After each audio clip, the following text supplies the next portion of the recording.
Hi, and welcome to Journey Forward with Jory Rose, where you will gain insights, tools, and inspiration to get unstuck and live your best life. Jory is a licensed marriage and family therapist with a passion for helping people cultivate awareness and authenticity so they can show up fully in all aspects of their life. And now, here's Jory. Hey everyone, and happy Halloween. I hope that you enjoyed this episode that is focused on the mask that we wear and how we show up inauthentically in our lives. And if you are someone who is finding yourself continuously frustrated in your relationships because you're dwelling on the negative and that's not how you want to be showing up, then you might be interested in joining my November masterclass on living with thankfulness every day. Because when you get frustrated and irritable and disconnected from the people you care about, it's likely that you are seeing things through a negative lens. And gratitude is a practice to help you shift out of that habit, because that's also how our brains have been wired, and help you start to look for and dwell on the good, which will help you be more authentic, show up more connected in all of your relationships. The link for this month's masterclass is in the show notes, and I hope to see you there. Be well. Hey, everyone. Welcome back to this week's episode of Journey Forward with Jory Rose. So with today being Halloween, if you're listening to it on actual Halloween day, this might make a little bit more sense than if you're listening to a replay sometime in the future. But knowing that this episode was coming out on Halloween, I was inspired to consider not only my relationship to Halloween, but really thinking about deeper levels of the masks that we hide behind or the masks that we wear. So let me first begin by saying I always hated Halloween as a kid. And it could be for a variety of reasons. I think my first real dislike of Halloween was that we could never really afford cool costumes. And I was always scrambling last minute to try to put something together from what I could find around the house. And I always felt a little embarrassed, and I felt a little less than by comparison to others who had really amazing and beautiful and elaborate or creative costumes. I never felt like I quite measured up. And that's quite possibly reflective of how I felt as a kid and in my early teenage years. Well, I guess most of my teenage years. So I used to kind of dread Halloween. I never felt like I quite fit in. Well, that was all the time, but Halloween always highlighted that for me. Not to mention, I always think it's a very strange, counterintuitive, and really bizarre ritual that our society and culture has created, in which we are actually encouraging kids to take candy from strangers. And that's been a very thing that we've taught our kids not to ever do. So I think it's very confusing with the mixed messages that Halloween offers. But when I really think about some deeper levels of Halloween, and as I was preparing for this episode, I think part of it could have been I had to mature very quickly as a young child, and maybe perhaps thought creative or imaginative play was a little bit silly or unnecessary. And while I think that may have had, a piece of it, I'm not sure that's the real reason. But what I really came to is like I said, was sitting and preparing for this episode, is I never wanted to be in a costume or behind a mask because I always wanted to be seen. And I felt like I had to often go around playing different parts to fit in my life. And so it wasn't fun for me to have to play a different part for actual fun, because I often felt like I didn't fit in. I often felt like I was trying to, it hurts me to even say this, but be someone that I wasn't, because I always felt so different. Coming from a family in which, from a very young age, I think by the age of 10, I had been to 6 or 7 funerals, and always of immediate family members, always someone very close. And not having a dad, having, not just parents who were divorced, but my dad commit suicide when I was 10, that left me feeling very different. And one might argue that Halloween should have been a fun time for me because I got to be someone else. I could put on a different persona, a different costume, a different mask, and I could embody a different persona. But that's never what I wanted. And what it comes down to is I just wanted to always be me. Authenticity. And if you've been listening to the podcast for any amount of time, you've heard me say this before. Authenticity is one of my absolute highest values. When I am feeling inauthentic, it's really hard for me to feel fully present in my relationships. And it can cause me some distress in the challenge of not feeling seen, the challenge of not feeling heard, the challenge of not feeling acknowledged or validated. And to me, being authentic means I unapologetically show up as who I am in the hopes that I will be seen and heard and validated and accepted. So it's a really interesting thing to consider. How do we go around our lives wearing masks? And are those masks, or are those, quote unquote, costumes that we are adorning, are we doing so consciously? Are we doing so unconsciously? Is it in alignment with our greater intentions and goals and what we are seeking in our relationships or in our careers or in our parenting or wherever it is that we're showing up? Or is it unconscious and we don't realize how often we are showing up hiding behind some external persona of what we think others want from us, what others expect us to be, hope us to be? And the more I sat with this question, the more convoluted it feels, because you've got so many factors that can contribute to us not showing up authentically. I mean, we can take it from the very beginning of being a young child and look at how we are socially and culturally encouraged or raised or socialized to be who we're supposed to be, quote unquote. The supposed to be is what I have in quotes there. We know that boys and girls are socialized differently.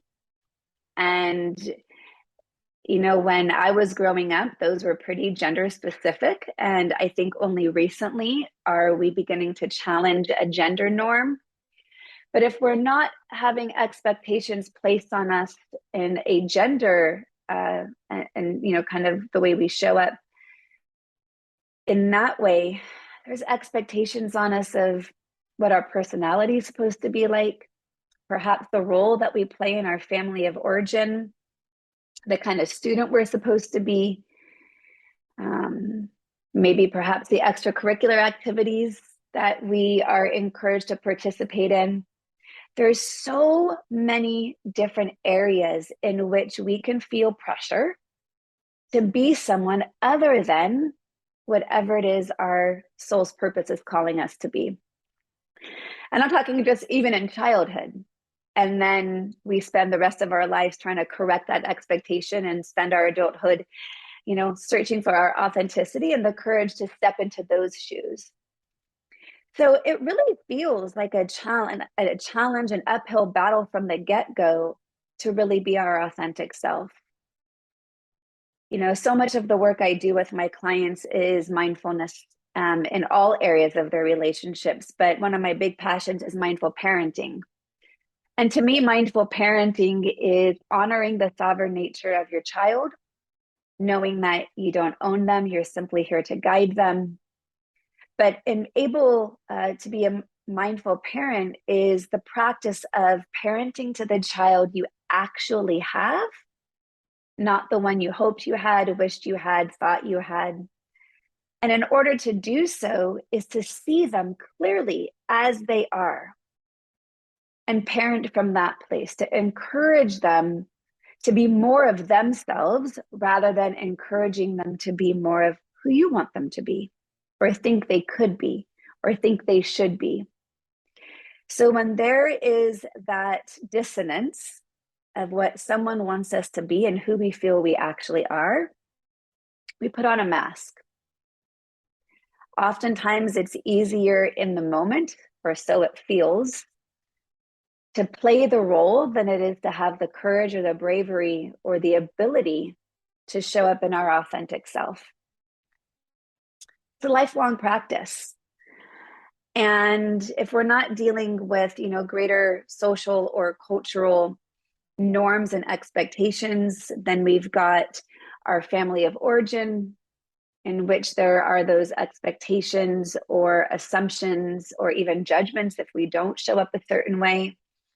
We get it from peer groups, we get it from teachers, we get it from coaches.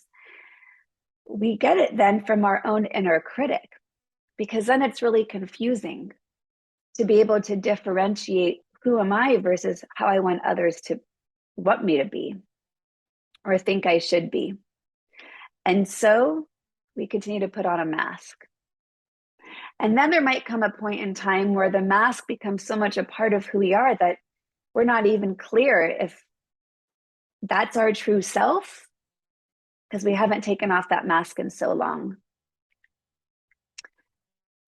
And this has been a big part of my own personal journey of understanding perhaps some of the masks that I have worn and realizing, I've got to keep this mask on by showing up as a certain version of myself in order to keep certain relationships connected. Because the fear of showing up in authenticity is that we're going to experience rejection. We are going to be extracted from the inner circle. And so we have a personal dilemma or a existential crisis, or for some, a midlife crisis, in which the dissonance of who I am and who others want me to be becomes so big that we have to make a choice. We have to choose a path on the crossroads. And that's a big portion of my own path, as I said, my own journey in recognizing that pieces of me, not all of me, because like I said, authenticity has been my highest value, but it has taken me almost 45 years, as I'm still practicing, and what it means to walk that authentic path. Because I traditionally have been conflict avoidant. I traditionally have been a bit of a people pleaser. And so it has been easier to show up in a way that creates less conflict and honors other people's needs ahead of my own than it has been to stand in my sacred truth and unapologetically, authentically be me. I'm getting stronger. I'm building that muscle more and more so daily. And it's an ongoing practice. And I think there's great wisdom for me, at least, in recognizing when I might put the mask of people pleaser back on, or when I put the mask of conflict avoidant back on. The difference is these days I'm doing so with more awareness and intention versus out of unconscious habit. And if I'm doing so with consciousness and with awareness, I'm able to have greater peace around those moments where I'm not being 100% authentic, because I recognize oftentimes relationships require a compromise. And at what point is it okay every now and then to wear that mask, to not be our full authentic self, to choose a little bit of a path of least resistance? And to me, it's about the ratio of how often we are making that choice. I hold healthy boundaries in all my relationships, and that's something that I have worked hard to do. And yet I still want to be seen and heard and validated. And that's not always possible. And that's my work, right? To recognize that it's okay if someone doesn't accept me fully. It's okay if I'm not being seen. because that's not a function of my worthiness of being seen.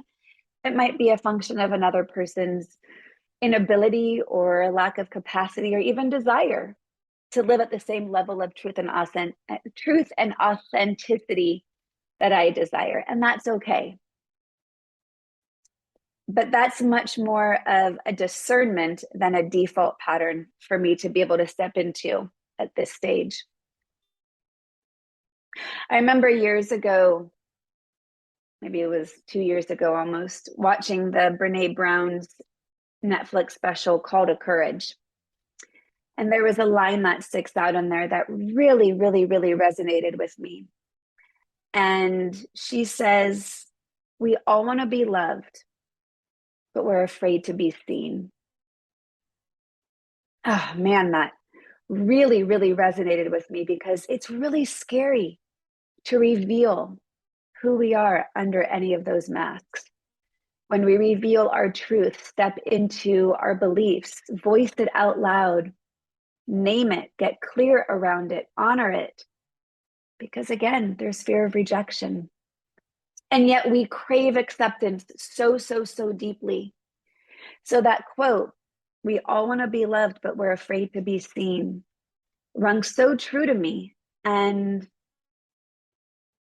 for me, it's been a practice of what would it look like if I weren't afraid to be seen anymore? What would it look like if I gave a little bit less fuck of what others might think? And I'm not doing so in a way to be harmful, obviously, or in a way that's disrespectful, but in a way that just takes off the mask of pretending to be a version of who someone wants me to be. Because being accepted for being a version of myself doesn't feel the same as being accepted for who I am in all my imperfect imperfections and humanness. So I hope this is resonating on some level and inspiring you to consider which relationships are you able to reveal yourself a little more authentically, a little bit more revealing, not to be redundant, but in which you're able to take off the mask, the persona based on expectations or assumptions or judgments. Which of those relationships do you feel that you are fully exposed? And how does it feel to be in those relationships? And similarly, to notice the relationships in which the mask is still on, in which you show up a version of yourself, because that's what that relationship requires in order to keep the status quo. And maybe sometimes that's okay if the possibility for anything other than status quo is not going to exist. This is something I've been talking a lot with clients lately, is recognizing which of those relationships, is it okay to just accept that? And for many people, it's the family of origin relationships in which there's recognition that other people aren't going to change. All I can do is be responsible for how I show up and how I respond or react, and how I can show up in acceptance and in not judging. And maybe that's a thing to help you be more authentic in those relationships that you feel unseen and unvalidated and unheard. It's really easy to judge the other person, to say, oh, they don't see me, they don't get me, they don't understand me, they don't acknowledge who I really am. But I'm going to challenge you and have you consider, with those relationships that you struggle with, are you showing up with the same level of acceptance that you're seeking from them? Just think about it. Sometimes, perhaps, we are part of a greater co-creation. And maybe sometimes you are showing up in full acceptance and there's still going to be a status quo of an authentic surface level. And if that's the case, then acceptance can be your next best friend. Right? I often come back to that idea of the serenity prayer: accept the things you can and cannot change, and the wisdom to know the difference. And other people changing in an effort for you to feel happier is one of those things that you cannot change. All you can do is work on you. So having this self-inquiry around the relationships in which you feel masked or unmasked, in which you feel the safety and ability to show up in full disclosure of your fully human and fully awesome imperfections as you are, it takes a lot of courage. And I really honor that. And if that's something that you're seeking to be more of, more authentic, and don't know how, well, perhaps reach out. I've got some tools that can help you with that. And remember that it's an ongoing practice, this practice of authenticity, of having the courage to unapologetically hold your sacred ground and speak your truth. And it's not that we don't care what other people think. It's that what they think doesn't impact how we think about ourselves, right? To be authentic is to know who you are, to have discernment, to have intention, to know why I'm doing what I'm doing, to be clear on what motivates you. That often for me comes back to your values, understanding what's most important to you. And perhaps those relationships in which we feel inauthentic, perhaps it's because we're operating from different value sets. And those values are never going to be acknowledged because it's simply a different set for someone else. So once again, I invite you to come back to acceptance. And when I say acceptance, of course, it's acceptance with compassion and self-compassion, not acceptance with judgment. Acceptance with judgment only gets us stuck and back into a cycle of reactivity in which we're stuck in more reactions and disconnections. Because I have the sense underneath it all, we're all seeking the same thing. We're all seeking connection. We as humans are wired for connection, as we know, but we're wanting authentic connection. We're wanting it to feel real and not surface level. And some relationships are going to be surface level, and can I let that be okay? So it's kind of like this idea of what I've always told my daughters when it comes to friends. You know, would you rather have 4 quarters or 100 pennies or 10 dimes? And I'm definitely a 4-quarter kind of friend person. I would rather have very few people in my life in which I can be fully myself than a lot of people that made me feel more socially connected, perhaps, into a larger network. But if I had to not be myself, then I wouldn't feel good. But that's just me. But knowing where you land on that can help inform you of how are you showing up? What's your intention? And is it based on your authenticity, or are you hiding behind masks? And the masks that we hide behind can be multivariate. They can be trauma-based, in which we have been wounded, and so we're coming from a place of fear. Our masks can be based on a core belief. Perhaps we had experiences in which we didn't feel worthy of acceptance or love. And so from a lack of self-worth, we don't even know who we are truly, because we've allowed others to give their definitions of who we are, and we've taken that in. Perhaps the masks we wear can be rooted in different worldviews or different mindsets. An example of that might be a worldview of the world is not safe, people are untrustworthy, right? If you have a worldview in which you don't think people are trustworthy, then you're going to have a really difficult time revealing yourself to others. So again, this whole episode is around a curiosity, an invitation to look inward for self-inquiry, to investigate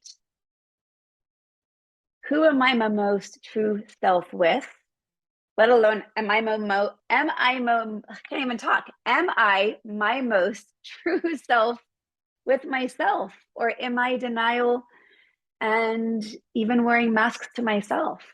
And let me give you a little hint. A lot of us are. You're not alone.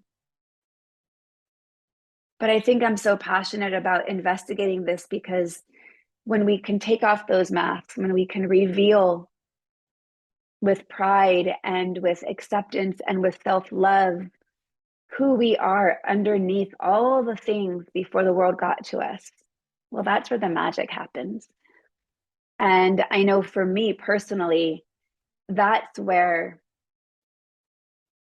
my ability to live fully and abundantly has been capable from. And that's a beautiful thing. And to me, again, that's lifelong practice. That's the work. That's the thing that we're all trying to get to. And not everyone is on that journey. And my hunch is, if you're listening to this episode, that you are somewhat on that journey of revealing your true self, of living authentically, because that's what the journey forward is all about. Is how do I live a more mindful, which is simply to say more aware, a more connected, both to myself and connected to others, a more conscious, getting off of autopilot and stepping into the driver's seat of our own lives, a more abundant. And with abundance, it's, abundance of mind, body, and spirit. Sometimes it's easy to think abundance as money or things. And I'm talking about all the non-tangible things that make us feel we are abundant. It's a practice. So my guess is, if you're listening to this, you're on that journey. And the thing about the journey is it truly is about the journey and not the destination. We're not only trying to arrive at full authenticity, taking off the masks, we are working at recognizing, where are the masks still on? Are there reasons I'm wearing them? What are the areas that I can heal? And what are the resources I have to do so? So I hope that this has inspired you for reflecting on some of those questions. As I was really thinking about Halloween coming up and being like, oh man, I really don't like this holiday. It really struck me to look at a more spiritual reason as to why. Because I just want to show up as me. I'm tired of trying to pretend to be someone I'm not. It's exhausting. And my inner critic had taken over for way too long. It's really been time to put her to rest and let my self-compassionate, strong, confident, capable voice be the one that takes over, because that is the voice of my authentic self. That is the voice that allows me to unapologetically express my needs, hold my sacred ground, and recognize that if I'm not accepted for being me, that it's not about my worth. It's okay. It's okay to not be accepted by everyone. It's okay. The most important thing is for you to accept yourself and to reveal to your own self who you are behind any mask that you've been wearing. So thanks so much for listening. If this has spoken to you, I would love so much a rating, a review, a share of the podcast so I can continue to get the word out to anyone and everyone who is needing to hear this message. The journey forward is an ongoing practice, and I am constantly evolving. We never fully arrive. And to me, it's are we aware of where we're at and where we want to go so we can remove the roadblocks to get us there? If this has inspired you and you are wanting more but not knowing how, I am opening the door to only a couple of coaching clients who are ready for a deeper dive, who are ready for an immersion into uncovering the roadblocks, the masks, the narratives, the mindsets, the wounds that are getting in the way of living fully and freely and authentically. So if that is inspiring to you as we head into the end of 2022 and you are wanting to embrace a new year with a more authentic, healed, aligned, abundant version of yourself, then check out the link in the show notes to apply to do some work with me, because I really can't think of any better gift to yourself than to live authentically. It leads to all of the other things that allow you to live fully, to be present, to have healthy relationships. It's all interconnected. So anyhow, Thanks so much for tuning in. I appreciate you being part of the Journey Forward community, and take care and be well. To continue your journey forward, find Jory Rose on Facebook and Instagram to become part of her growing community. You can also gain access to her meditations, books, online classes, or to sign up for an upcoming retreat. Visit her at joryrose.com. That's JOREEROSE.com.